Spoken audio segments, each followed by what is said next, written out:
Ya, desde este momento se está grabando. ¿Mm? Gracias por avisar. Bueno, recogemos todo lo que está para atrás. Vamos a suponer que quedó grabado. Eh, las, ya opinaron muy bien Ricardo, Richard Madariaga, ¿quién más opinó? Eh, Escucho un par de comentarios más para que entremos en materia. ¿Mm? Y porque me interesa hoy día terminar con lo que estábamos viendo el otro día, la planificación del trabajo. Y me gustaría analizar justamente la U240, y es bien interesante analizarla, y desde la perspectiva que la vamos a analizar desde el punto de vista del fraude, porque eso es bien significativo.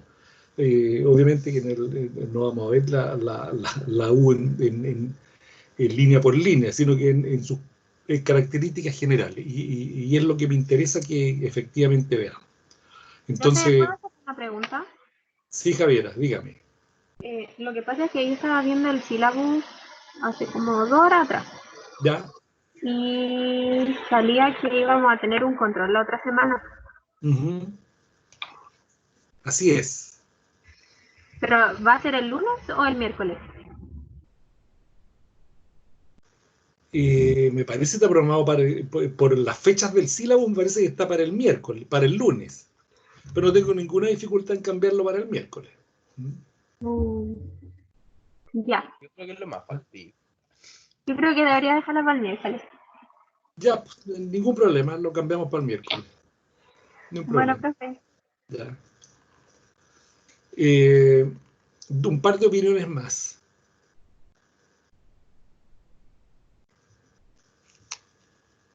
Atrévanse.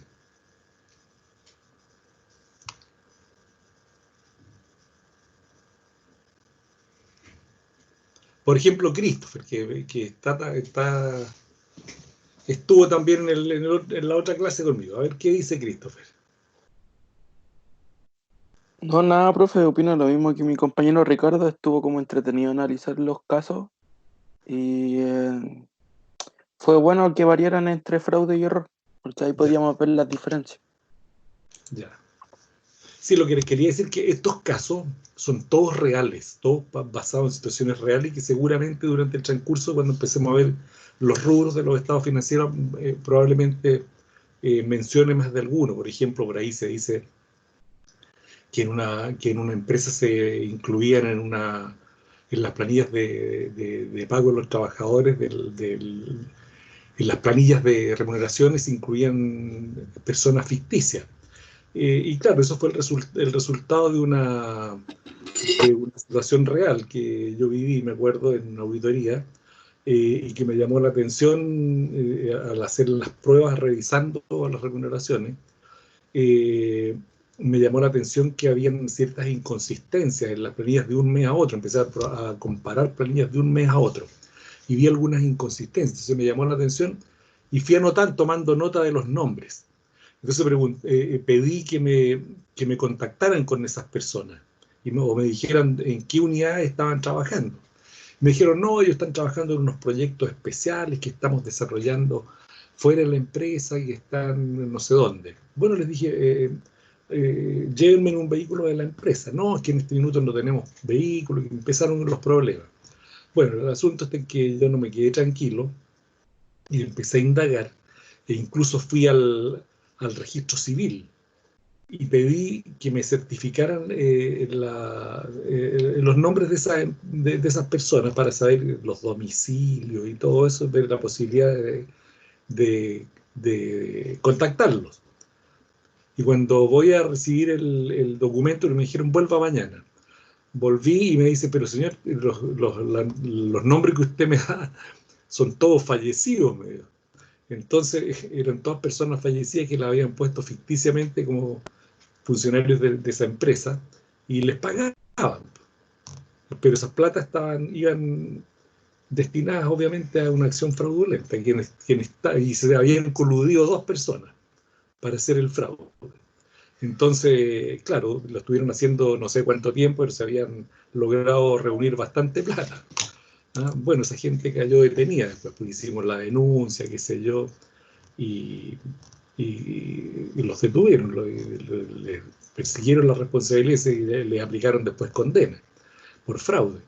Entonces, es un caso real, digamos, que obviamente yo adapté todas estas situaciones para utilizarlas, digamos, académicamente. Pero son todas situaciones reales, ya vividas.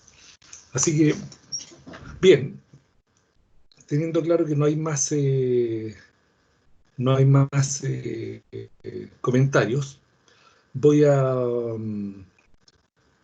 vamos a terminar ahora con lo que es administración y planificación de la auditoría, que nos quedó algo pendiente del otro día, y después vamos a ver derechamente lo que es la U240. Tenía también algo sobre control interno en esta clase, que lo vamos a dejar para la próxima. Entonces, voy a partir con esta lámina, con esta presentación, en que la semana pasada vimos ya comenzamos a ver todo lo que es la administración del trabajo, lo que está en la U210, ¿cierto? Y vimos la estructura de las empresas de auditoría, las facultades para hacer auditoría en Chile, la familiarización con la empresa, y quedamos acá en las ventajas de la planificación, si mal no recuerdo. Entonces, ¿y por qué se planifica? Porque se responde a la primera norma de auditoría relativa a la ejecución del trabajo, ¿ya? Aquí tenemos algunas ventajas de la planificación que vimos el otro día, ¿cierto? Determinar actividades ordenadas, orientadas y esfuerzos determinados, producir una secuencia de tareas, eliminar esfuerzo improductivo, poner énfasis en los logros, en fin, dar respuesta a preguntas de qué pasaría si algo ocurriera. Ello permite considerar cursos alternativos, ¿ya?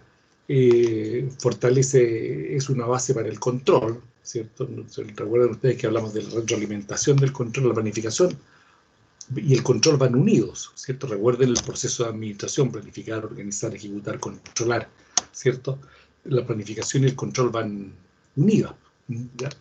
Porque el control lo que hace es verificar que lo planificado se haya cumplido, y si detecta distorsiones, emite informes para que se corrijan. Bueno, fomente y orienta los logros, señala un camino para el mejor uso posible de los recursos, también, ¿ya? Por ejemplo, en cantidades y tiempo. Es mucho mejor utilizar bien los recursos si hay todo un proceso de planificación previo, ¿ya? Y permite tomar decisiones más ordenadas. Tiene algunas desventajas, dicen que puede desalentar la iniciativa porque puede ser muy rígida. Las empresas auditoras trabajan con planes estándar, que a veces ocurre esto, que le desalientan la iniciativa en los auditores porque ya está hecho, y le dicen tiene que hacer esto y nada más, y eso no es una buena idea, porque bueno, si el auditor tiene una iniciativa y se da cuenta que está revisando hormigas, se le están pasando los elefantes por el lado, tiene que hacer algo para revisar esos elefantes, y le van a decir, no, es que no teníamos contemplado revisar los elefantes en este programa. Bueno, pero la realidad implica otra cosa. Entonces, ¿me entienden esta relación entre hormiga y elefante? ¿Les queda claro eso? Vamos a estar revisando minucias, a eso me refiero, por ejemplo, gastos administrativos de una empresa, y por el lado estamos viendo gastos por inversiones y por proyectos que son altísimos y en los cuales hay irregularidades. Ustedes dicen, no, mi programa de trabajo me dice que solamente puedo ver estos gastos de administración, así que no me puedo desviar. Y eso no corresponde, porque al final va a opinar sobre los gastos de administración y se le van a pasar los elefantes por el lado, y un tremendo fraude a lo mejor, sin que usted lo advierta, ¿ya? O no lo haya detectado. Bueno, puede ser de costo elevado, la planificación, pueden faltar sistemas de información adecuados para prepararla, en fin, pero son situaciones específicas. Entonces, normalmente la planificación debe mirarse desde dos perspectivas: un plan general, que ponga una serie de lineamientos fundamentales de auditoría, lo que se debe hacer en todo trabajo de auditoría, y luego los programas de trabajo específicos, que estos van rubro por rubro, ¿ya? Rubro por rubro de los estados financieros. Entonces, uno es un plan general genérico, valga la redundancia, que abarca todo lo que hay que hacer. Y el programa es específico, ya que dice ya qué es lo que hay que hacer derechamente en materia específica. Un programa de auditoría sobre los deudores comerciales, por ejemplo. Bueno, un programa específico sobre eso. ¿Qué es lo que hay que hacer? Pues probar los saldos, probar la legitimidad de las operaciones, circularizar las cuentas corrientes de deudores, qué sé yo. Bueno, y aquí, esto lo pueden leer después, el plan general es bien largo, pero fíjense ustedes que este plan general son las cosas que tenemos que preparar un plan y decir, esto es todo lo que tendríamos que hacer en un trabajo de auditoría. Lo voy a ver rápidamente. Bueno, obtención del conocimiento general de la entidad, eso lo vimos, familiarización con la entidad, ¿se acuerdan la clase pasada? Obtener esa familiarización. Establecer objetivos, políticas y estrategias de planificación. Profesor. Determinar el... Profe, ¿no se ve la Profesor. pantalla por si acaso? Sí. Que no se ve en la pantalla. Ya. Ya, gracias por avisar. Volví atrás.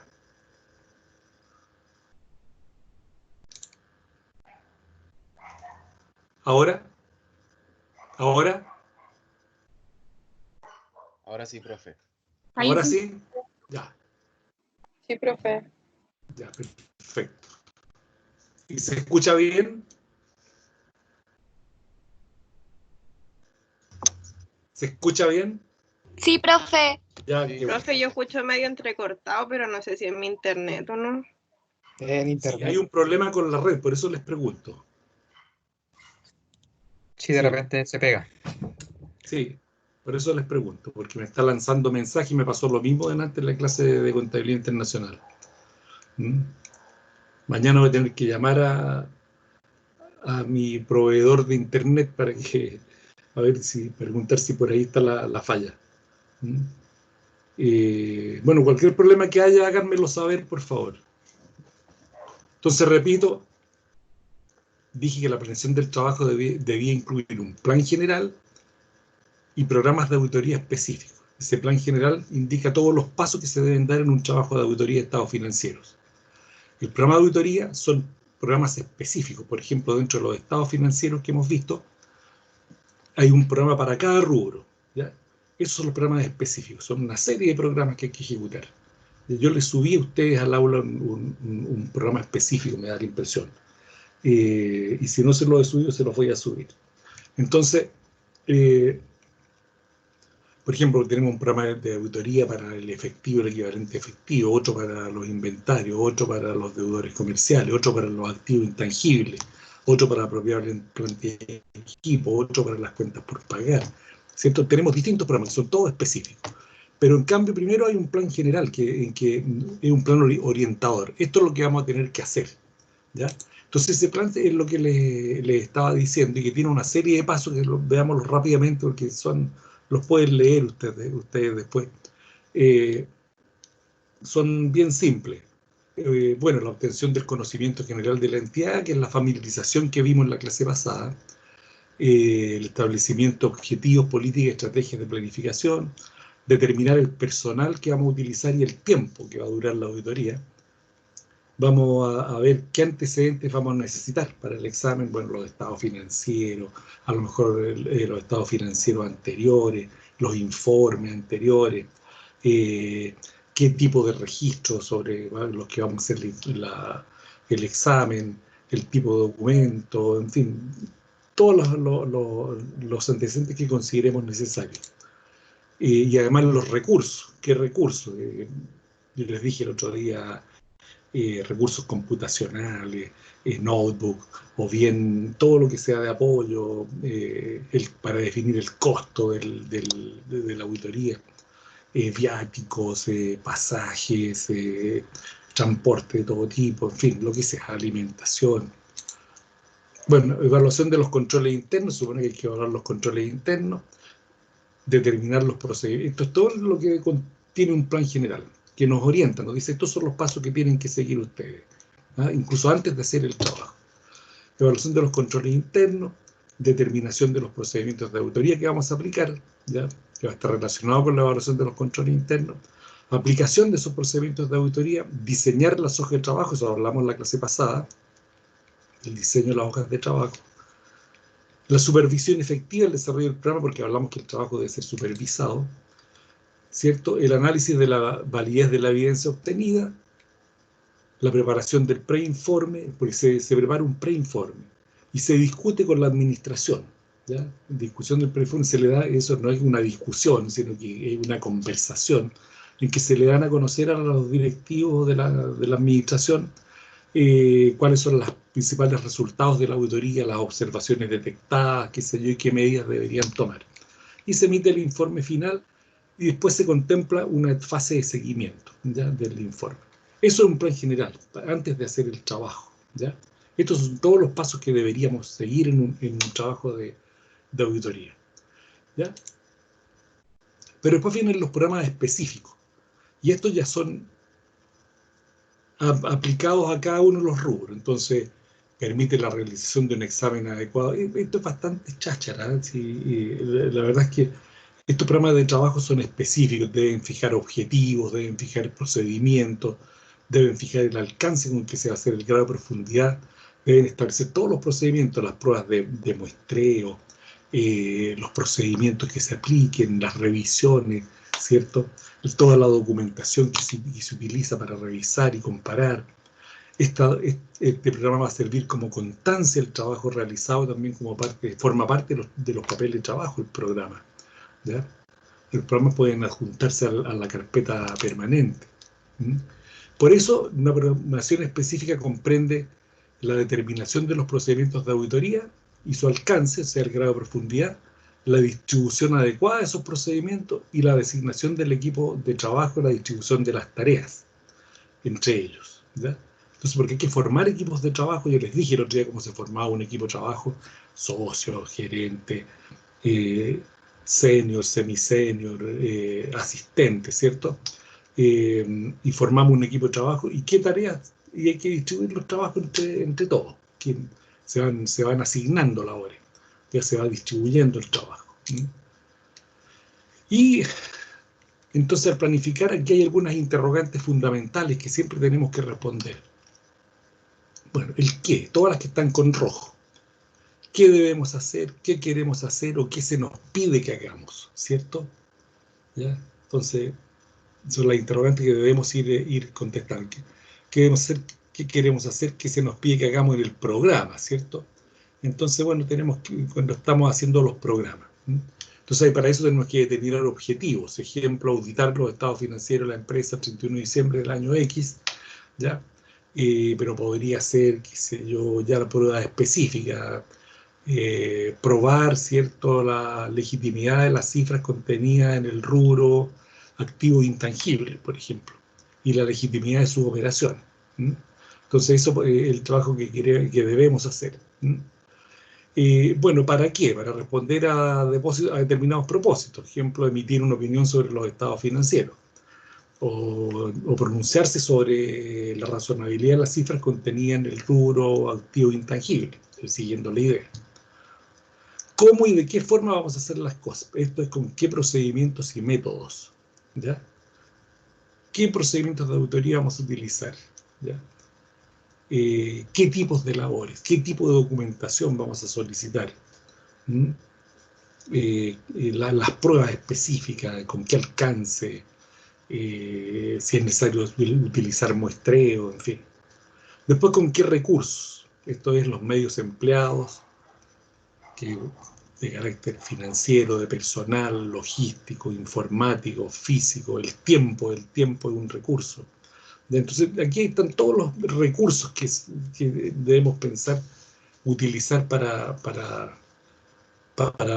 planificar un trabajo, ¿cierto? Y hacer los trabajos específicos de auditoría, ¿ya? Y estos últimos son algunas premisas, porque cuando se planifica siempre hay algunos supuestos que sirven de base para sustentar y fortalecer los planes. Entonces, esto lo pueden haber visto ustedes en administración cuando vieron el proceso administrativo: planificación, organización, ejecución y control. en la fase de planificación se utilizan mucho las premisas de planeación. A lo mejor con eso se acuerdan. Entonces, y esos son supuestos, ¿cierto?, que se hacen para sustentar el plan que se prepare. Bueno, ¿y cuáles son esas premisas de planeación? El riesgo, por ejemplo. ¿Por qué? ¿Cómo nos sirve considerar como premisa el riesgo, este supuesto? Bueno, dice, esto en el sentido de incluir en el programa los objetivos, alcance, pruebas de auditoría que sean suficientes y lo más representativas posibles para llegar a sustentar una opinión razonable de manera de mitigar adecuadamente los riesgos de auditoría. O sea, ¿cuál es el riesgo? Incluir las pruebas que sean suficientes y representativas, ¿ya?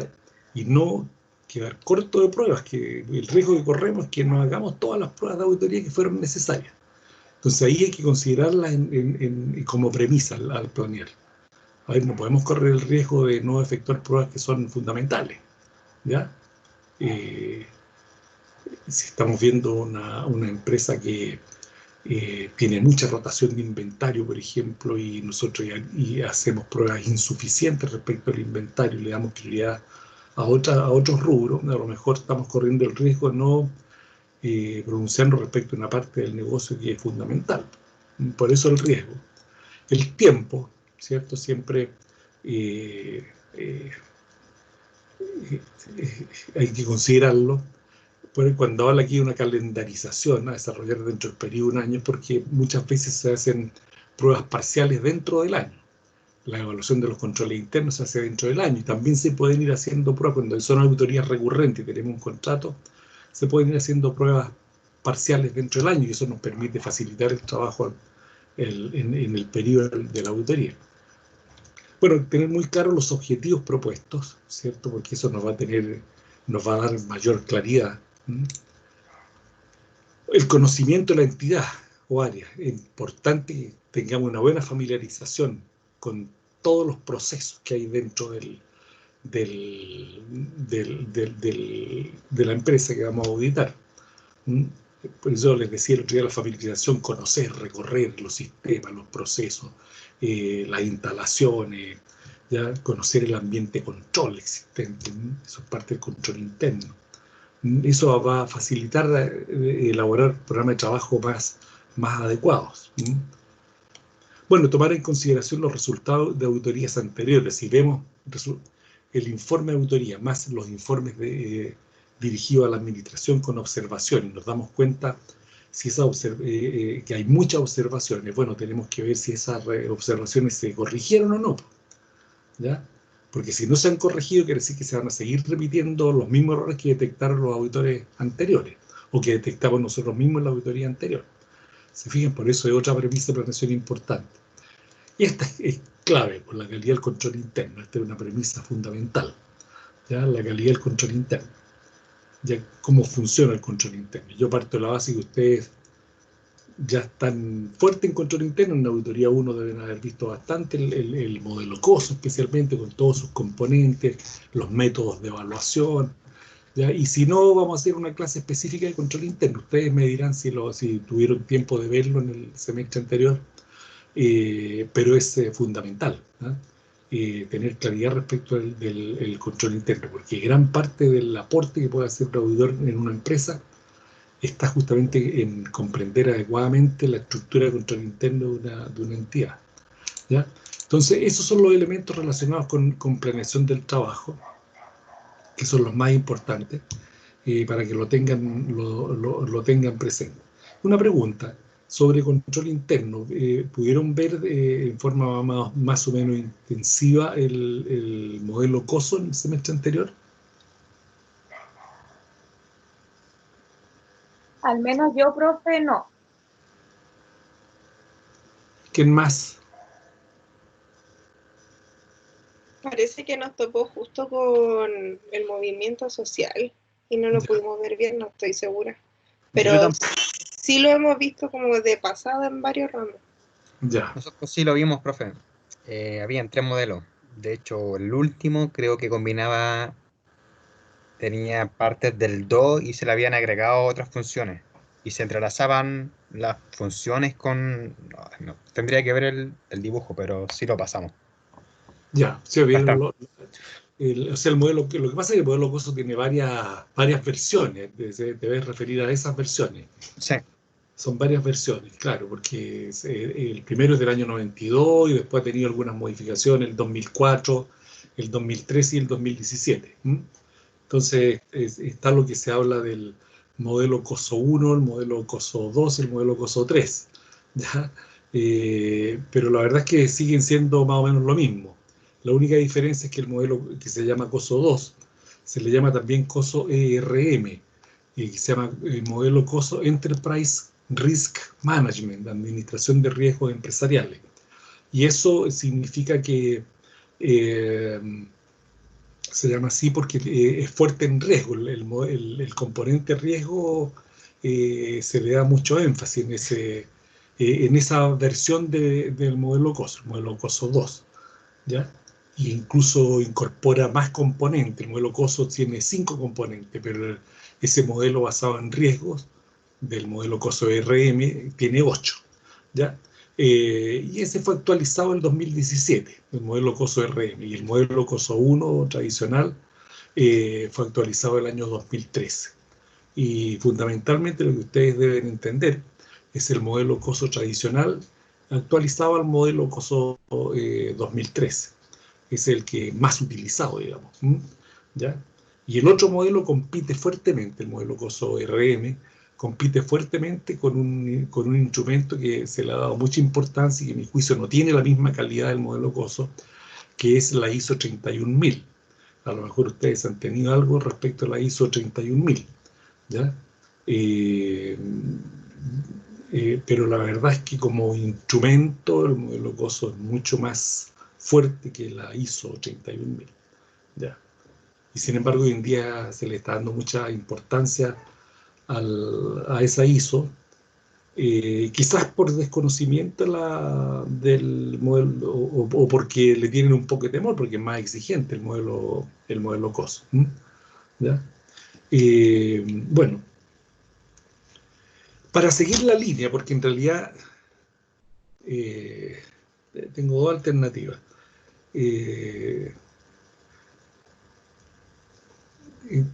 Hay dos cosas que tenemos que complementar. Ya vimos la planificación, ¿cierto? Siguiendo las normas de auditoría. La segunda norma es justamente la del control interno.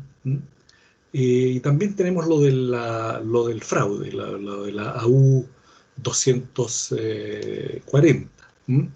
Entonces, tengo presentaciones para las dos cosas, para ver, reforzar lo de control interno, verlo rápidamente para quienes no lo han visto, o vemos lo del fraude de inmediato.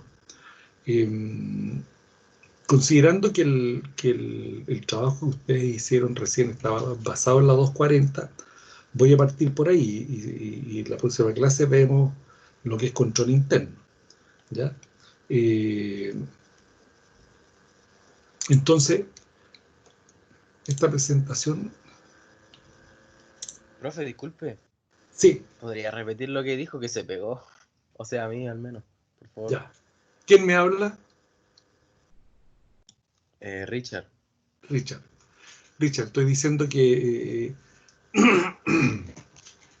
tenía dos alternativas, o seguir con una visión rápida del control interno basado en el modelo COSO, o la consideración del fraude en una auditoría de estado financiero, que está a la vista ahí, basado en la AU 240, porque es lo que ustedes vieron en el caso que desarrollaron. Voy a optar por partir por esta, ¿ya? Para que veamos la AU 240 un poco en detalle y veamos aspectos relacionados con el fraude y corrupción, ¿ya? Que es lo que interesa echarle un vistazo. Entonces, esta norma lo que hace, la AU 240, se llama consideración del fraude en una auditoría de estado financiero, ¿ya? Anterior a esta está basada en una SAS que emite el AIPA, que es la SAS 99, ya para que ustedes sepan, es la misma, es una norma muy parecida. Ya yo les dije a ustedes que el AIPA emite las SAS, que son los pronunciamientos sobre normas de auditoría que se emiten en Estados Unidos, Y estos son recogidos después acá en Chile por otros países y otros organismos que van recogiendo las normas que va emitiendo el AIPA a través de los SAS, ¿ya? SAS. Entonces aquí la NIA AU240 se basa en la SAS 99, eso para información de ustedes, pero también la NIA AU240 es una norma internacional de auditoría emitida por el FASB, ¿ya? Pero está relacionada con basada en la SAS 240, perdón, SAS 99, de donde emanó este tema, consideración del fraude en auditoría de Estado financiero. Entonces, bueno, ya hemos hablado de representaciones incorrectas, lo que significan, y dice aquí que pueden ser por fraude o por error, ¿ya? Y el fraude, la diferencia entre fraude y error es el dolo, para decir si es intencional o no intencional. Si es dolosa es fraude, si no es intencional es error. Ya y ustedes, el trabajo que acaban de hacer, así lo plantean, ¿ya? Y después dice que hay dos tipos de representaciones incorrectas intencionales que son Profe, pertinentes. disculpe, Sí, está compartiendo pantalla, es que no lo veo, la verdad. No sé si los demás verán.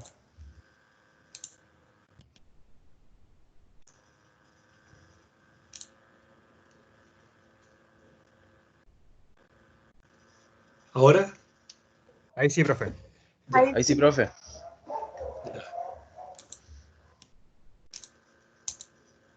Pues comienzo no para lo que no lo veo. Consideración del fraude, qué sé yo, puede ser por fraude o por error, intencional o no intencional.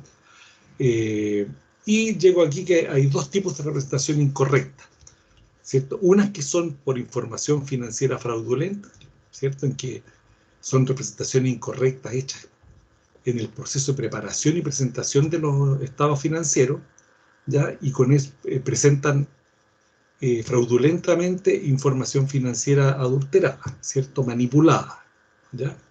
Ese es un fraude que afecta directamente a los estados financieros, y a la preparación y la presentación de los estados financieros. Y la otra forma de fraude y tipo de representación incorrecta es la apropiación indebida de activos. Entonces, para que entiendan desde un principio, la norma internacional AU240 plantea que la representación incorrecta producto de fraude se pueden dar de estas dos formas. O aquellas que son por información financiera fraudulenta en la presentación de los estados financieros, ¿cierto? En la preparación y presentación de estados financieros, o bien a través de la apropiación indebida de activos, ¿ya? Son dos cosas distintas. O adultero los estados financieros, o me apropio indebidamente de activos. Esos son los dos tipos de fraude que considera la U240, ¿ya? Y que, claro, todos los podemos detallar y vamos a encontrarnos con un montón de formas de cometer estos fraudes, ¿ya? Hay un montón de formas de hacerlo. Y los tipos que cometen fraude, bueno, deben ser muy ingeniosos porque se las arreglan para preparar y presentar información financiera fraudulenta, adulterada, manipulada, para obtener determinados beneficios, ¿ya? O falsear información. A veces está involucrada la administración, y si está involucrada la administración en eso, bueno, habría que perseguirle las responsabilidades también a la administración. ¿Cómo pudiera estar involucrada la administración? ¿Saben ustedes? Por ejemplo, si se quisiera pedir un crédito a una entidad financiera, ¿ya? Y esa entidad financiera le está pidiendo el cumplimiento de una serie de requisitos y que le entreguen los estados financieros auditados, ¿ya? Y resulta que al prepararla, la administración se da cuenta que en la forma que están preparados normalmente no le van a resultar el préstamo y decide adulterar los estados financieros y empieza a hacer cambios, ¿cierto? Fraudulentos en la información. Empieza a adulterar cifras, como por ejemplo cifras de la variación de los activos, de la variación del patrimonio, de las disponibilidades, de las capacidades para responder frente a compromisos, en fin, todo lo que sea tratar de presentar una información lo más adecuada, lo más favorable posible, aunque sea falsificada. Entonces lo hace con un propósito de conseguir alguna finalidad indebida, ¿ya? Y ahí tendríamos un ejemplo. Ahí está manipulando la información. Porque si se sorprende y se descubre que después esa información fue manipulada, obviamente hay responsabilidades por las que tiene que responder. Si está regulado por la CMF, obviamente la CMF lo va a sancionar y va a ser denunciado a la fiscalía para que se persigan las responsabilidades, ¿ya? Bueno, y la otra forma es la apropiación indebida de activos, ¿vale? Es decir, personas que simplemente urden fraudes para apropiarse de activos de la empresa, ¿vale? Cuando generalmente hablamos de activos financieros, pues, sustraer fondos, ¿cierto? Y sustraer bienes, ¿ya? Recursos de la empresa, ¿no? O usarlos para su finalidad propia. Entonces, esas son las dos formas de fraude que establece la U240. Entonces aquí hay una idea que dice que el riesgo de no detectar una representación incorrecta significativa resultante de un fraude es mayor que el riesgo de no detectar una representación incorrecta significativa resultante de un error. ¿Qué creen ustedes? Fíjense que es bien importante esto. Échenle una leída. ¿Creen que es así? ¿Qué es más difícil detectar? ¿Una representación incorrecta significativa producto de fraude o una producto de un error? Imagino que la de fraude, profesor, porque obviamente al generar un fraude se va a preocupar la persona de ocultarlo mucho mejor que un error cualquiera que se puede cometer en un sistema. ¿Ya? Entonces, por ende, debería ser más difícil de encontrar el fraude al error, porque como usted ya ha dicho, en la auditoría no es sinónimo de buscar un fraude, sino que simplemente Claro, ver si los estados estén correctos o no. exacto. Está bien. Otra opinión. Bien, Ricardo. Otra opinión. Pero igual ahí, o sea, poder saber si realmente es un fraude o solo un error, igual es difícil. Sí, pueden pasarse ambos en la revisión, pero probablemente, por ejemplo, un error. Dentro de los casos que yo les mandé, por ejemplo, un error, una cifra que está cambiada por error, ¿ya? Algo que es bien frecuente, un 6 o un 9, un 3, un 6, a veces hay números que no sé por qué se producen variaciones, errores, ¿ya? Y Profe, a ver, hay alguien que quiere hablar, pero se le escucha súper bajito. ¿quién? Perdón, ¿quién me habló? Que ¿Quién me hay dijo? alguien que quiere hablar, pero no sé quién es, pero se le escucha súper ¿Yo? bajo. Sí, ¿Yo no se escucha? sí, ahora le escucho. ¿Profesor? Catalina, Sí, sí. sí, profesor. Yo creo que, mire, el error no es intencional. Entonces, por eso es más fácil de detectar. En cambio, el fraude, como dijo mi compañero Ricardo, se preparan para cometer un fraude. Exacto. Entonces, eso quería decir. Gracias. Sí, correcto, Catalina, está muy bien. Justamente esa es una... Profe, Sí, yo dígame. pienso como la compañera que habló anterior que es difícil detectar un fraude, un error, no sé quién le dijo.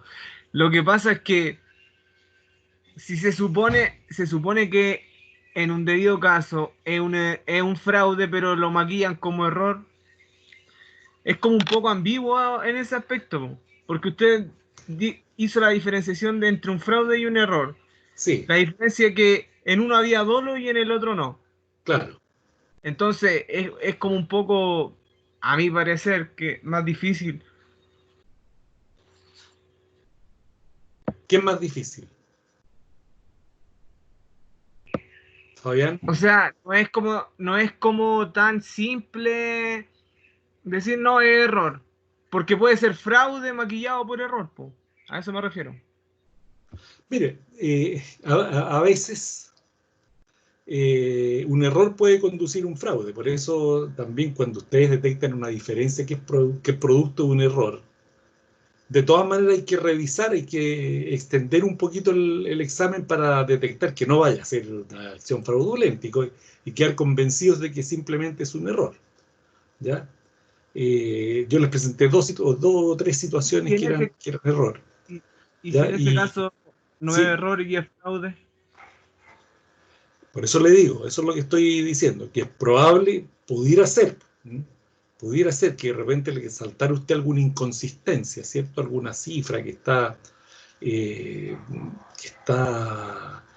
por ejemplo, dentro de una, si ustedes están revisando una cartola bancaria y empiezan a cotejar dentro de la cartola bancaria, la empiezan a cotejar con los ingresos y los gastos de la empresa, ¿ya?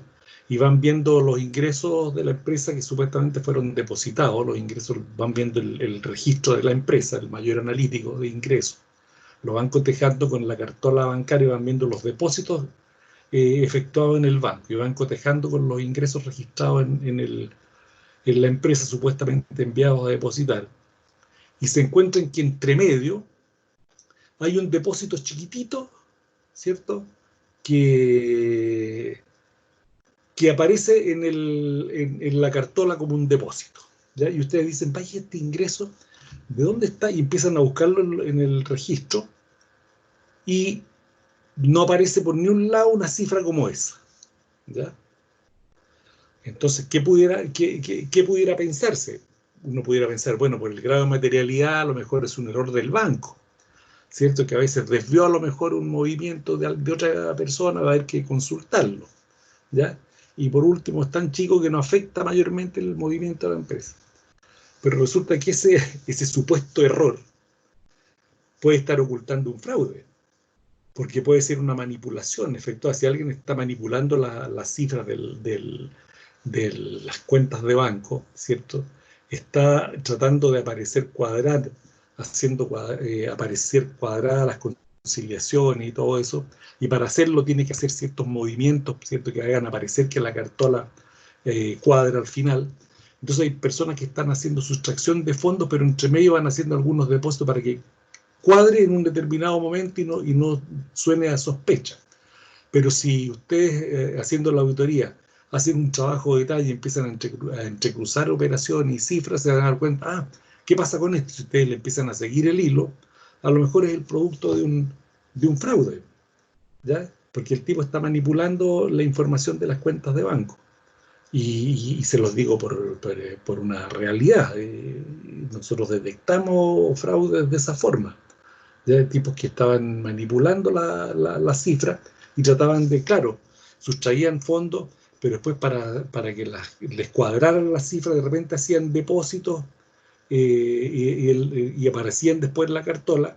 Y si no había una mayor preocupación si los controles internos eran malos, porque generalmente estas cosas ocurren porque el control interno es malo, o porque no hay separación de funciones. Entonces saben que van a actuar sobre seguro. Entonces, si no hay una instancia externa que revise eso, pueden seguir haciéndolo un buen tiempo, ¿ya? Hasta que llega alguien que tiene la mirada y dice, oiga, pero esta cifra de dónde salió, si no corresponde a esto, y ahí empiezan los problemas, ¿se fija? Entonces, claro, normalmente un error es simplemente un error que no hubo dolo, ¿cierto? Una cifra que se anotó mal, o una decisión que se tomó basada sin saber que había un manual de procedimientos que decía una forma distinta de hacer un procedimiento, y se tomó la decisión sin saber la existencia de eso, como aparecía en los casos que les mandé. Son simplemente errores. ¿Qué responsabilidad les pueden seguir? A lo más una responsabilidad profesional, ¿cierto? Personal, ¿cómo se llama? Administrativa. Pero cuando ya hablamos de algo que se actúa con dolo, ya la responsabilidad va a ser distinta. Hay responsabilidad civil y penal. ¿Se fijan? Entonces, claro, por eso esta frase, y lo dicen muy bien algunos de ustedes, claro que va a ser más difícil detectar un fraude porque hay un mayor grado de preparación para eso, con la intención de engañar y que no lo piden. Pero hay una cosa, hay una estadística que dice que el fraude puede persistir durante 3, 4, hasta 5 periodos, normalmente hasta 3, y por algún motivo se detecta, ¿ya? Y hay un montón de razones por las que se puede detectar. Por ejemplo, hay personas que se dicen que son las indispensables en una empresa en que jamás hay rotación de personal. Y dicen, no, esta persona no puede salir de vacaciones, porque si él mismo dice, no puedo salir de vacaciones, sino quién paga remuneraciones, quién lleva el registro, que se va a atrasar esto, de aquí, allá, y se hace el indispensable, pasan años, y la persona aprovecha a empezar a hacer manipulación, y cuando por algún motivo de salud, por ejemplo, cualquier situación, tenga que ser reemplazado, y que él lo reemplace, empieza a detectar que hay inconsistencias. Y cuando hay inconsistencias, porque hay que revisar, bueno, ¿qué pasa? ¿Por qué esto no me cuadra? Y ahí empiezan a detectarse los fraudes. Sí, porque siempre el fraude tiene un periodo de preparación previo y de carácter doloso. Por eso dice que el riesgo es más alto para detectar un fraude. Sin duda que el riesgo es más alto. ¿Ya? Entonces, por eso puse esa frase exprofeso, porque es importante que la tengan clara. Bueno, ahí da la respuesta a esa pregunta, porque, bueno, claro, el fraude involucra esquemas sofisticados, cuidadosamente organizados, diseñados para ocultarlo, como falsificación, incumplimiento deliberado de registro de transacciones, en fin, ¿ya? Y los intentos cuando se prepara el fraude, se hace más difícil detectarlo cuando hay colusión. Cuando se coluden 2 o 3 personas dentro de una empresa con el propósito de cometer un fraude, es porque están dispuestos a hacerlo y porque están vulnerando todos los controles internos.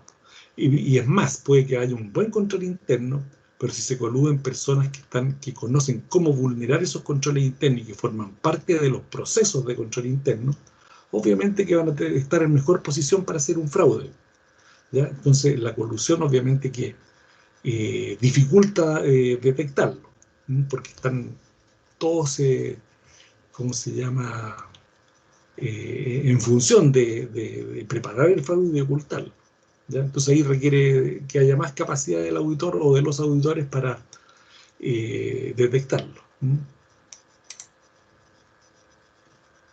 Bueno, la capacidad del auditor investigador para detectar un fraude depende de factores como la destreza del perpetrador, lo que estábamos hablando, ¿cierto? Que si el perpetrador es hábil, ¿cierto? Obviamente va a mantener oculto el fraude por un buen tiempo.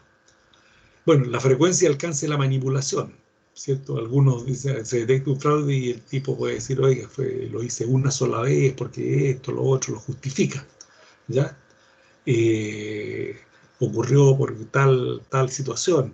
Yo siempre cuento el caso de una persona que manejaba una caja, ¿cierto?, de pago, de recepción y pago de fondos, y esa persona se vio afectada porque le llegaron a cambiar dólares, ¿ya? Y le ofrecieron cambiar dólares, y lo vio como un negocio, porque se los vendían más o menos a buen precio, y lo convencieron, claro, usted cambia los dólares mañana y recupera la plata que va a sacar de la caja, ¿ya? Y el tipo lo pensó así, pues,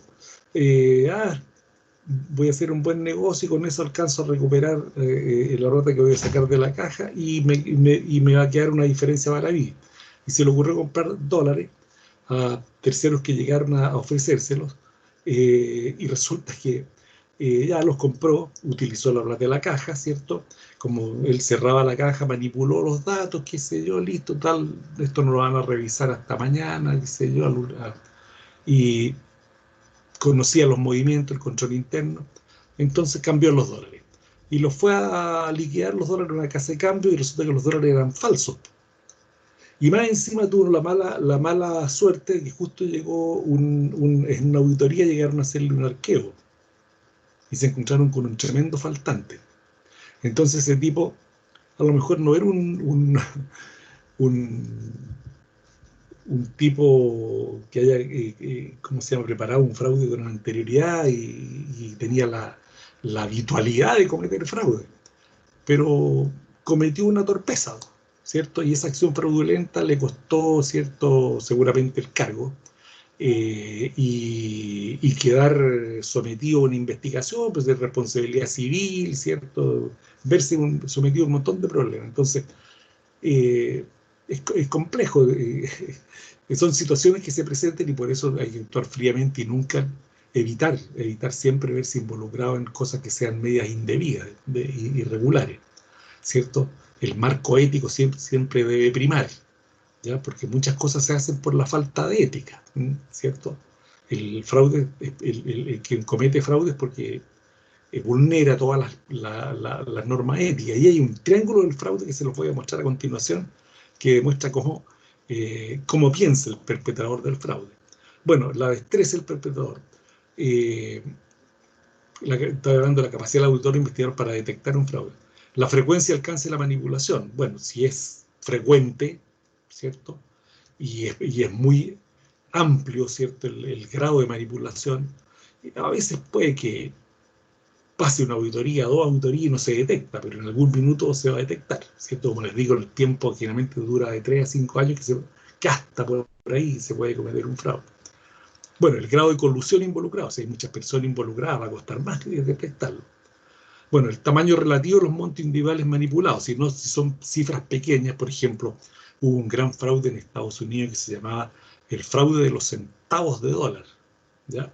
El fraude de los centavos de dólar. Entonces un tipo manipulaba las cifras, las rendiciones de caja y todo eso en un banco, y el tipo, ¿qué hacía? Los centavos de dólar los desviaba a su cuenta corriente. Entonces eran cifras ínfimas, ¿ya? Cifras muy pequeñitas. Y por consiguiente pasó un buen tiempo que no fue detectado, hasta que empezaron a aparecer, como les digo, la palabra inconsistencia, empezaron a aparecer cifras que no cuadraban, ¿cierto? Y resulta que, bueno, el tipo además es la suma de todos esos pequeños centavos, ¿ya? Era altísima, y bueno, el tipo empezó a llevar un ritmo de vida que no era acorde también con su realidad económica, y les empezó a llamar la atención a la gente interna del banco y a los auditores también, porque las conversaciones con la administración se lo hicieron ver. Y claro, lo investigaron y detectaron que el tipo estaba haciendo esta manipulación. Y era un tamaño pequeñito, pero el tipo se estaba haciendo rico, ¿ah? Simplemente desviando pequeños centavos a su cuenta corriente. La sumatoria de todo eso durante un buen tiempo era una suma súper importante, ¿ya? Muchas veces los comportamientos delatan a los perpetradores. Empiezan a ponerse fastuosos, tentar propiedades, viajes, vehículos, qué sé yo. Y les puedo contar, yo detecté un fraude simplemente observando en una entidad que yo había auditado y que íbamos a auditar de nuevo, que un jefe de tesorería lo vi en La Vega un fin de semana en una camioneta último modelo, esas 4x4, súper cara, y con la familia y todo eso. Y dije, pero qué extraño, si esta persona tenía una renta tanto, como que no me calzaba mucho. Entonces justo fuimos a esa empresa, vi el nivel de remuneración que tenía este señor. Él estaba a cargo de las recaudaciones de un área de esa empresa. Y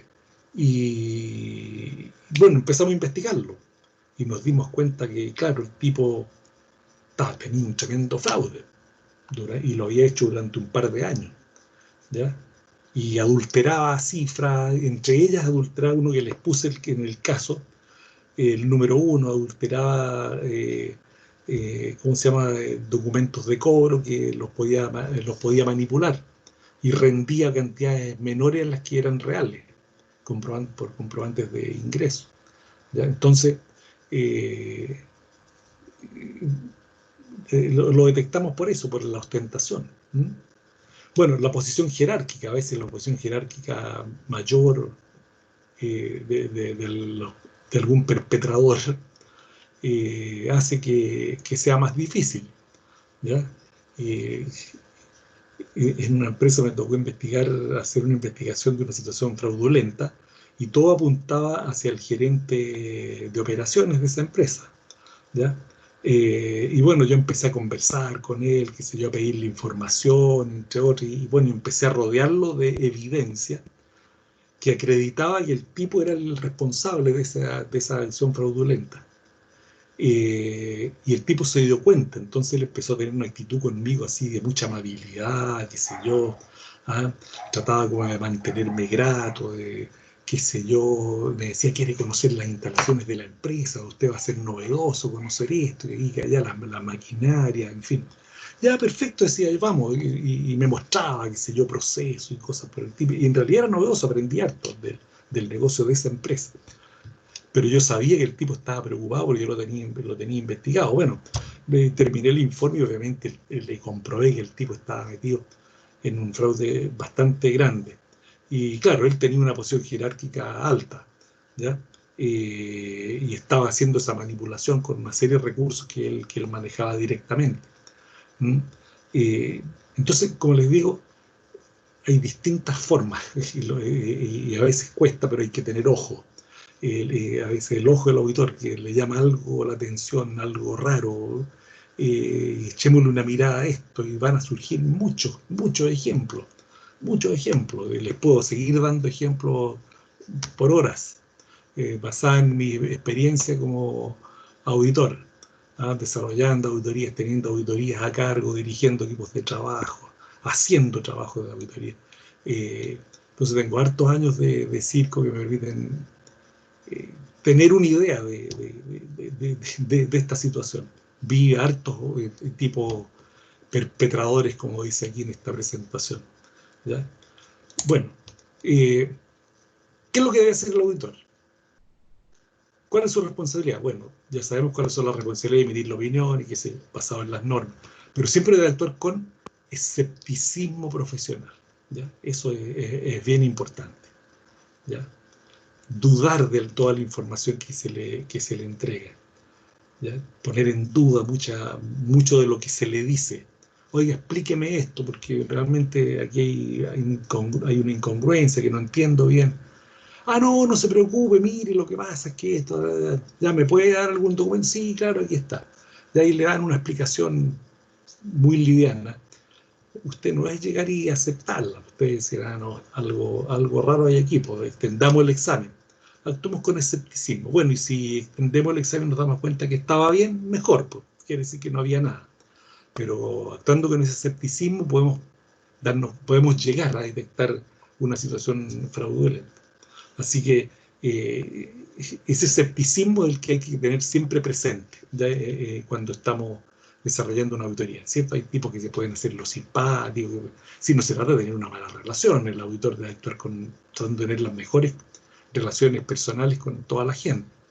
Pero hay que saber distinguir, bueno, hay gente que trata de ocultar alguna cosa. Entonces, ese escepticismo hay que ejercerlo siempre. Bueno, aquí están algunas definiciones: fraude, acto intencional, ¿cierto? Por parte de una o más personas, de la administración, encargado del gobierno corporativo, empleados o terceros que usan el engaño, ¿ya? Que resulta en una representación incorrecta significativa. Y los factores o riesgos de fraude son hechos, condiciones que facilitan la perpetración del fraude, ¿ya? Y les dije, el fraude se presenta de dos maneras: por preparación y presentación de información financiera fraudulenta o por apropiación de activos, una de dos, una u otra. ¿Ya? Aquí hay otra definición de lo que es fraude: engaño, artimaña, dolo, provecho propio en detrimento del interés institucional, desviación de recursos, ocultamiento de información, etc. ¿Ya? Algunos elementos del fraude, qué sé yo, que los podemos ver durante el transcurso de los demás rubros de los estados financieros: engaño, dolo, intención, perjuicio, omisión material, falsa representación, comisión de actos, maniobras engañosas, en fin. Entonces aquí es donde quiero llegar a este triángulo. Miren, pongan atención a este triángulo. Este triángulo es muy famoso, el famoso triángulo del fraude. que tiene tres componentes. Uno que se llama incentivos y motivación, otro oportunidad y otro racionalización. ¿Ya? ¿Qué significa esto? Y esto está puesto acá, lo mismo aquí en esta lámina. El fraude involucra un incentivo y una presión para cometer el fraude. Incentivo y presión para cometer el fraude. Una oportunidad persigue para hacerlo. Y tres, cierta actitud y racionalización del acto indebido. ¿Qué significa? Incentivo y motivación para hacer el fraude. ¿Ya? Aquí están todas las razones por las cuales el perpetrador del fraude tiene motivación, digamos, para hacer un fraude. A veces puede ser presiones económicas, presiones familiares, presiones del medio, que dicen, oye, ya necesitamos recursos, tú estás manejando millones de... Profe, no se le entiende Profe, nada. se cortó casi toda la explicación, creo. Profe, se le cayó el internet, parece. Lo perdimos, profe. Que se yo y mira, Profe, lo perdimos. Profe, no lo escuchamos. Profe, no se escucha nada. la cuestión, y hay muchas personas que empiezan a pensar de esa forma, ¿ya? Profe, lo Profe, no se perdimos, escuchó no lo escuchamos. nada, se le Profe, no se cortó escuchaba todo. nada. Se Profe, le no cortó se toda la explicación. No, no te puedo creer. Créalo Se te nomás. cortó ¿Me ven? todo. ¿Me ven? Profe, no se escuchó nada. ¿Me ven o no? ¿Me ven o no? No, No, Sí profe. se ve, profe, pero se corta. Se Está ve, todo pero pegado. se Sí, corta lo el audio. vemos. Sí, lo vemos, profe, pero se escucha mal. Chupadre, yo que me había inspirado, le hice un discurso tremendo. profe, ahí se No se ve. escuchó nada. Profe, quizás si desactiva su cámara y transmite, ahí se le arregla un poco. Transmite A ver. por el PPT. Es que a mí me pasó eso en una ayudantía y hice eso. Apagué mi Ya, cámara y transmití solo el PPT. A ver, veamos. Hagamos el ejercicio.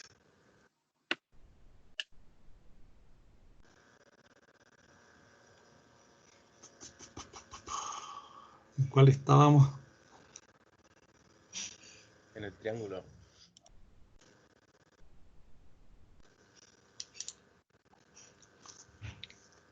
¿Ahí? ¿Ahí la ven? ¿Me escuchan? Sí, profe. Sí, profe.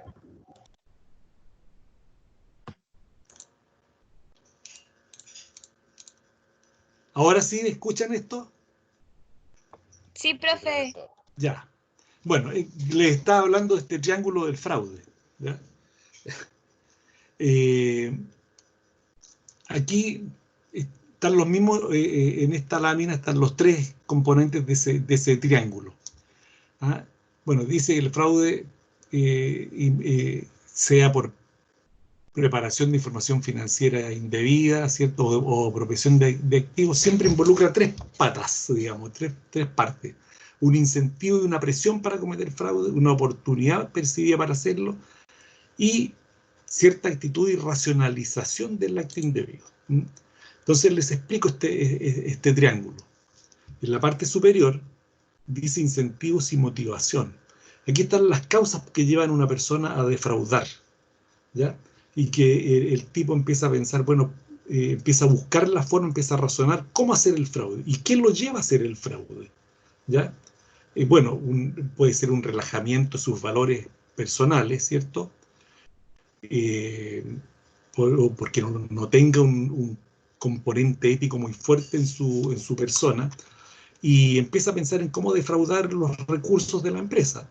Otros los motivan por presiones, porque tienen problemas económicos y les dicen, oye, pero tú que manejas millones de dólares y de pesos, en fin, ¿qué cuesta que, ¿sabes? Total, a la empresa no le va a pasar nada, que aquí, que allá ni se va a notar, y empieza a pensarlo la persona, ¿ya? Entonces, ahí tiene una motivación. Entonces, ¿cuál es la motivación? Falta de un buen sustento valórico, ético, ¿cierto? O presiones que pueden ser internas o externas, ¿cierto? Y que se aprovechan de esa falta de ética o de valores.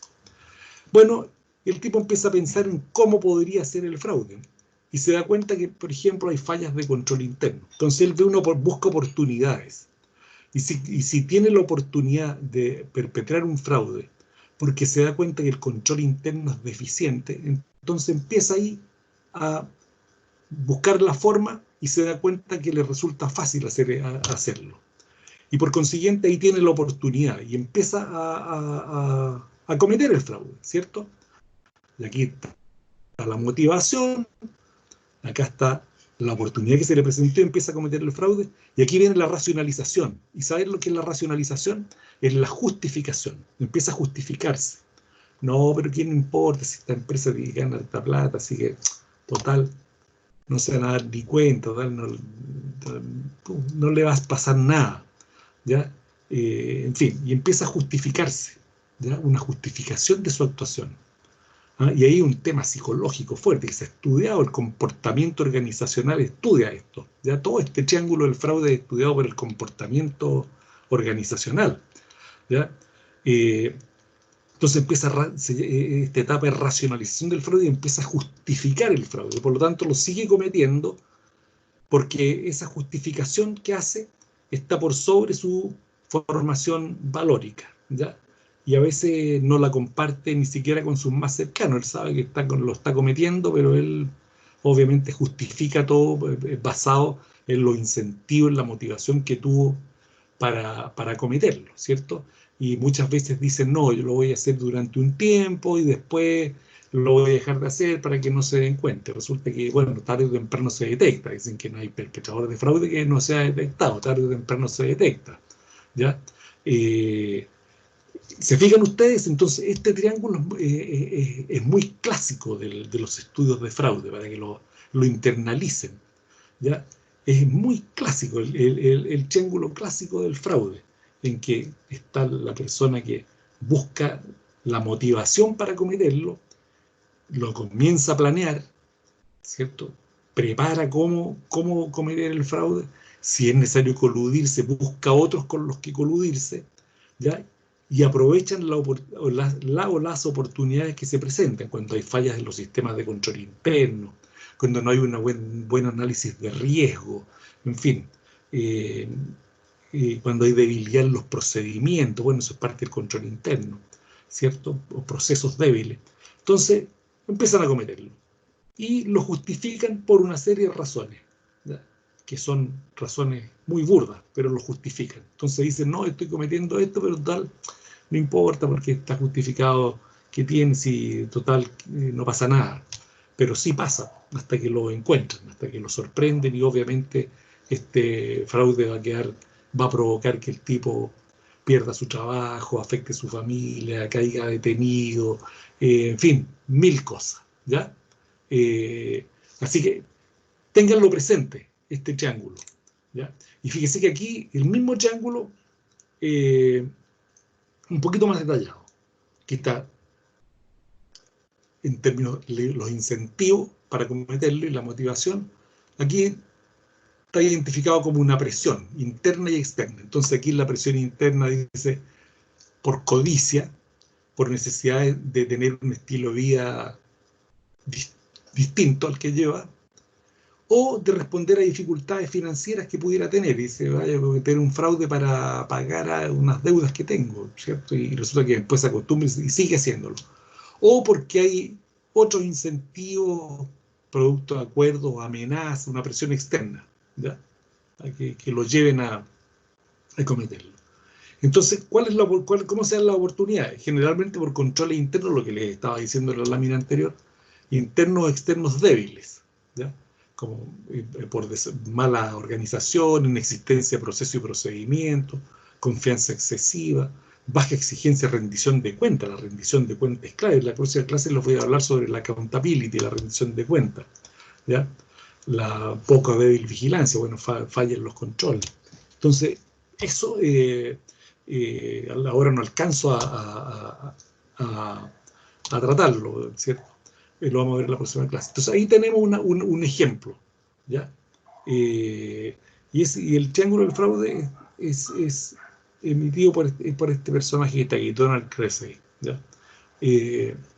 Entonces es estudiado, tiene muchos estudios el triángulo del fraude. Ustedes pueden buscar por internet triángulo del fraude y se van a encontrar con 1000 estudios. ¿Ya? Pero se condensa de esta forma, ¿cierto? En sentido motivación, oportunidad, racionalización. ¿Ya? Y después viene la racionalidad, pues. No, si lo voy a hacer por un tiempo, porque la actitud del individuo que lo hace pensar que lo que está haciendo está bien, por bajos estándares éticos, lo que les estaba diciendo. No, es solo lo voy a hacer por un tiempo. Ah, no, es que todo el mundo lo hace. No, solo recibo orden, me lo merezco, me pagan poco, es justo. ¿Se fijan? Empieza a pensar, a justificar una acción fraudulenta. Y eso obviamente que está vulnerando sus estándares valóricos, éticos, contractuales, en fin, legal, está vulnerando la ley, en fin. ¿Ya? Entonces, ese triángulo ténganlo presente. Y con esto yo creo que estamos terminando la clase. Fíjense ustedes que aquí está un poquito más desarrollado todo este triángulo, pero más o menos lo mismo que les acabo de decir, ¿ya? Prácticamente es lo mismo. Y solamente termino aquí con esta frase que está acá abajo. ¿Acaso cada persona tiene su precio? Entonces, como para pensarlo. Y eso, hay quienes dicen, hay películas de gángsters, ¿cierto? De mafiosos que dicen cada persona tiene su precio. Pero ojo, eso no debería ser así. Si una persona tiene un precio para cometer un fraude y vulnerar la ley y vulnerar su profesión, obviamente ya hay un grado de delincuencial, ¿cierto? Bueno, quien comete un fraude está cometiendo un delito, sin duda, ¿ya? Y eso es lo que no puede ser, que el auditor tiene que ser, obviamente, tener valores éticos fuertes. Por eso le hablé del marco ético. ¿Me están escuchando, no? Sí, profe. Sí, profe. Sí, profe. Es que me lanza un mensaje el sistema que hay problema en la red. Así que vamos a quedar ahí.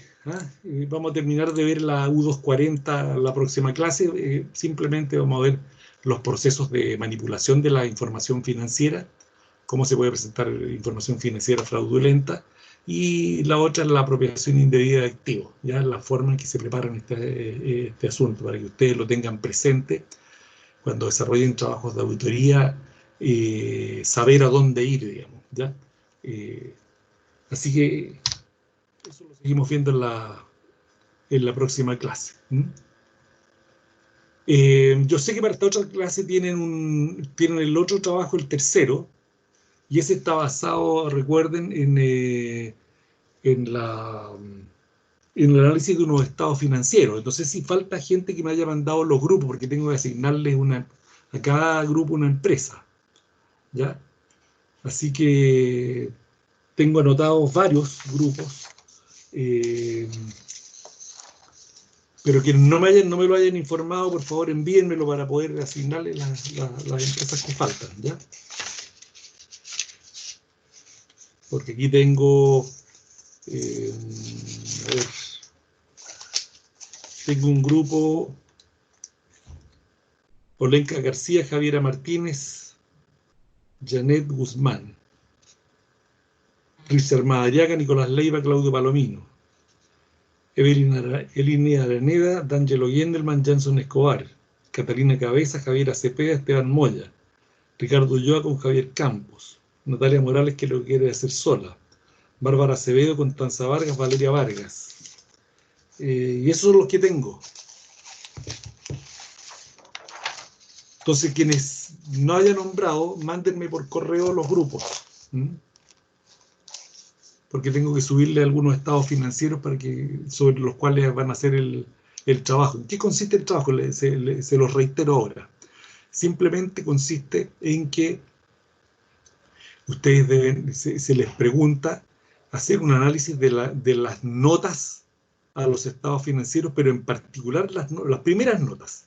Las notas 1, 2, que se refieren al conocimiento de la empresa y a las políticas, principios, políticas y estimaciones contables de la empresa, ¿ya? Y esas están generalmente en la nota 2, en la nota 3, por ahí. Ustedes tienen que buscar. Entonces se les piden ahí que investiguen sobre, tomen un estado financiero que les corresponde, vayan a las notas y, por ejemplo, se les pide cuáles son las políticas contables sobre propiedad, planta y equipo de la empresa que usted le tocó. Entonces, lo que tienen que buscar en esa empresa, buscar cuál es la política contable sobre propiedad, planta y equipo y ponerla, ¿ya? Traten de no excederse en el copy-paste, sino que pongan algo, redacten ustedes también algo. Pero eso no es algo tan difícil, sino que simplemente para que se familiaricen con los estados financieros, porque esas son de las primeras pruebas que debe hacer el auditor. Familiarizarse con los estados financieros, conocerlos, saber cuáles son las políticas contables, las estimaciones contables, todo lo que aparece en las primeras notas a los estados financieros. Así que eso deben tenerlo muy presente, parte de un buen trabajo de auditoría, hacer eso. ¿Ya? Entonces yo les voy a pedir en ese trabajo que ustedes vayan directamente a esas notas, de las primeras de los estados financieros, ¿ya? Antes de ir a las notas específicas sobre cada rubro. Ya por eso generalmente están las notas 1, 2, 3, en algunos casos puede llegar a la 4, ya, pero generalmente en la nota 1, 2 o 3, en una de ellas están todo lo que son políticas y estimaciones contables, ¿ya? Así que, ¿se entendió? Sí. Sí, Ya. sí, Sí. profe. Ya, entonces les voy a pasar el lista y nos vamos, ¿ya? Oiga, profe, ¿para cuándo es ese trabajo? Para el próximo miércoles.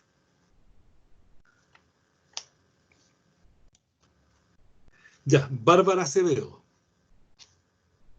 Aquí, profesor.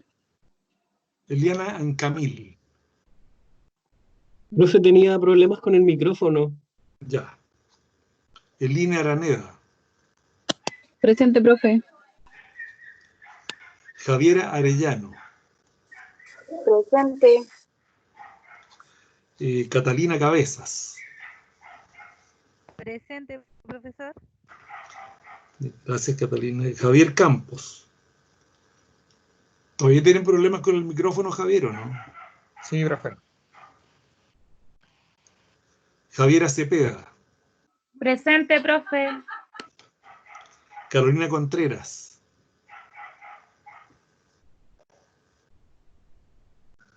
Carolina, Christopher Díaz, Presente, profe. Byron Duarte,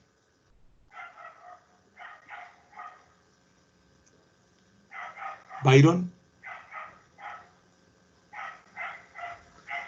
Janson Escobar, Sí. Fernando Espinosa,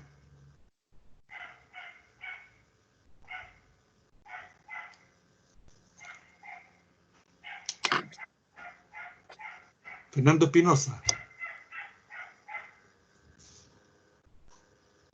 Nicole Fuentes, Presente. Olenka García Mesa, Presente. Janet Guzmán, Presente. Nicolás Leiva, Presente, profe.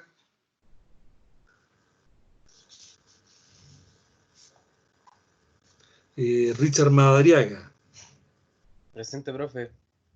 Javiera Martínez, Presente, profe. Natalia Morales, Presente. Fabián Moya, Presente, profe. Presente. ya. Claudio Palomino. Sigue sin micrófono Palomino, parece. Mauricio Quispe, Presente, profe. Miguel Ángel Ramírez, Presente, profe. Catherine Sánchez, Presente, profe. Charlotte Santoro, Presente, profe. Javiera Solís, Presente, Javiera profe. Solís, Acá, profe. Ricardo Ulloa, Sí, sí. Presente, profe. Ricardo Ulloa. Presente. Valeria Varas. Presente, profe.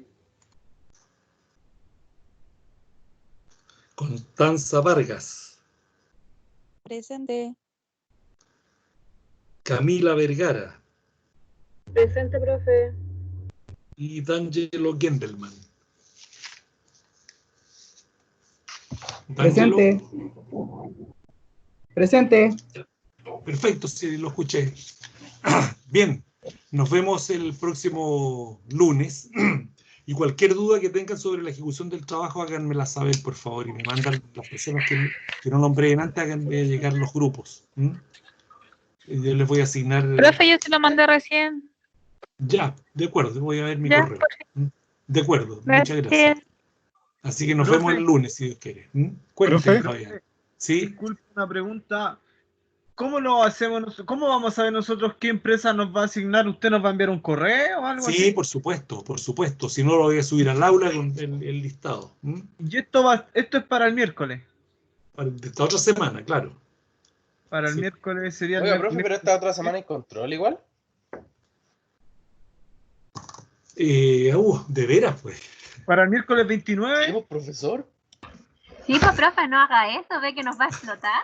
No Tenemos a la podemos semana duplicar. No podemos duplicar. No. Cambiemos el control para el 27 entonces. Para Ya. el lunes, no, nos va a liquidar igual, pues. Bueno, el 29, ya. No, pues, ¿Qué profe. cosa? Sí, ¿Funciona no, para todo mejor? Escoja el trabajo o la prueba. No. El trabajo está programado para esta otra semana. ¿Ya? Para el miércoles 29. 22. Y el 29 dejamos el control. Vamos, si hoy día profe. 22. ¿Ah? No, pues, profe. ¿Por qué Hoy no? día No, la 22, próxima semana es profe. 29, pues, profe. El Profe, la control. Tienes próxima razón. semana es 29. Estoy deseando. No. Estaba mirando mal el calendario. Sí, el Puede 29 ser. es la entrega del trabajo, sí. Ya, El día 6 de junio sería el Se pegó, 6 de profe. mayo. 6 de mayo el 6 de sería mayo. Ya, el- mejor. el control. Perfecto, profe, perfecto. Profe, El 6 de mayo Parece- funciona Ay, entonces. sí, profesor, Sí. muchas gracias. De acuerdo. Sí. Gracias, profe. Sí. Ya está bien. Profe, Sí. y consulta, ¿qué entraría en ese control que vamos a hacer el 6 de mayo? Así como grandes rasgos para ir como preparándonos desde Bueno, ya. lo que hemos visto, creo que en el sílabus les puse, ¿ah? Me da la impresión que les puse en el sílabus lo que aparece. Sí, o sea, no salen muchos contenidos, pero dice toda la materia pasada hasta esa clase. Claro, dice incluye normas AU 200, 210, 240, 700, 705 y 706, pero les voy a omitir las 700. Serían la 200, 210, 240, mi apunte, ¿cierto? Y los temas que hayamos visto hasta la fecha, que están en directa relación con esas AU, no hay otra cosa, ¿ya? Entonces, lo que hayamos visto hasta la fecha, lo que veamos hasta el lunes de la próxima semana, ya que seguramente vamos a completar lo de la U240 y vamos a ver algo de control interno también. Entonces, lo que está puesto ahí, esas normas, la lectura del apunte, y lo que está ahí sobre las empresas de auditoría externa y las normas legales para hacer auditoría en Chile, ¿ya? Eso sería lo que entraría, ¿ya? Pero eso en 2 semanas más, pues así que no deberían tener problemas. Bien. Profe, quedamos ¿podría hasta colocar los contenidos en el aula? Es que no lo escuché nada, porque se me pegó. Ya, sí, se los envío. Miren, el sílabus tiene algo, ¿ah? Así que se los voy a mandar. Porfa, profe, gracias. Gracias. Chao, ¿De qué, profe. pues? Buenas noches a todos. Buenas noches a todos, Chao, a profe, todas. que esté bien. Chao, Buenas chao. Que les vaya bien. Chao, chao.